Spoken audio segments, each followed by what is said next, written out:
తాకట్లో ఉన్న మీ బంగారాన్ని విడిపించి ఆ రోజు ఆన్లైన్ రేటుకి కొంటాం. Sharma gold company. పహల్గాం ఘటనపై హీరో విజయ్ దేవరకొండ స్పందించారు. ఘటన ఎంతో బాధాకరమని, దాడిలో గాయపడిన కుటుంబ సభ్యుల బాధ వర్ణనాతీతమని అన్నారు. బాధితులకు అండగా నిలబడతామని అన్నారు. కశ్మీర్లో జరుగుతున్న దురాఘాతాలకు కారణం చదువు లేకపోవడమే. వాళ్ళందరికీ చదువు చెప్పించి బ్రెయిన్ వాష్ కాకుండా ఉండేలా శిక్షణ ఇవ్వాలని అన్నారు. ఇలాంటి చర్యల వల్ల ఏం సాధిస్తారో తెలీదు. కశ్మీర్ ఇండియాదే, కశ్మీరీలు మనవాళ్లేనన్నారు విజయ్ దేవరకొండ. ఇక తను 2 ఏళ్ల కిందట అక్కడ షూటింగ్కు వెళ్లానని, చాలా బాగా చూసుకున్నారంటూ కశ్మీర్తో తనకున్న అనుబంధాన్ని పంచుకున్నారాయన. ఓ పక్క పాకిస్తాన్లో నీళ్లు, కరెంట్ లేక ఇబ్బంది పడుతుంటే వాటి సంగతి చూసుకోకుండా ఇక్కడికొచ్చి ఏం చేయాలనుకుంటున్నారో అర్థం కావడం లేదని అన్నారు. పాకిస్తాన్పై ఇండియా దాడి చేయాల్సిన అవసరం లేదని, కొన్ని రోజులు పోతే ఆ దేశ ప్రజలే అక్కడి ప్రభుత్వంపై దాడి చేస్తారని అన్నారు. మనమంతా ఒక్కటిగా కలిసి ఉండాలి, ఎదుటి వ్యక్తిని ప్రేమించడం నేర్చుకోవాలి. మనం జీవితంలో ముందుకు వెళ్లాలంటే అందుకు తాళం చెవి చదువు ఒక్కటే.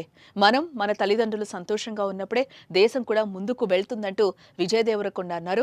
హైదరాబాద్లో నిర్వహించిన రెట్రో ప్రీ రిలీజ్ వేడుకలో ఈ వ్యాఖ్యలు చేశారు Vijay Devarakonda.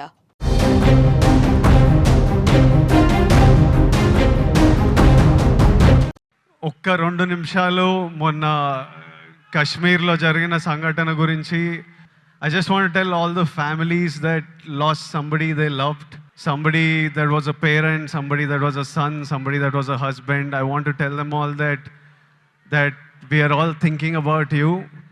Meeru feel avutunna pain, we cannot come close to what you're feeling right now, but everyone is feeling the pain and feeling the anger, and we are all thinking of you. It shouldn't have happened, and we all stand in support of you.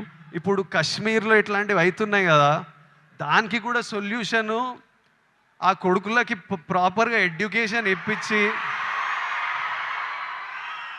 ఇట్లా brain wash కాకుండా ఏం సాధిస్తారో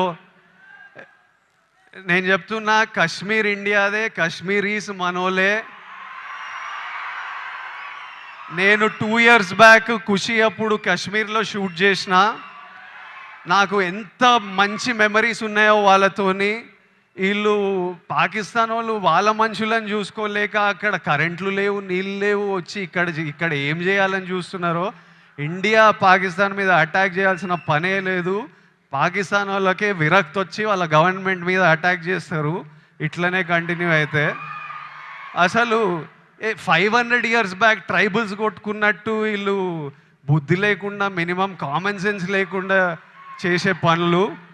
మనము we should stand united as people, love each other. India, we will, as people, we need to always move forward, stay united. Education is super key. మన ఇంట్లల్లో మనం happy ఉండి, మన parents happy ఉండి, మనం happy ఉంటేనే ప్రోగ్రెస్ అవుతాం. అందరూ హ్యాపీగా ఉండండి. I wish you all great success. May 1st, Suryana is coming to theaters with Retro. I am watching it. I hope all of you watch and enjoy it.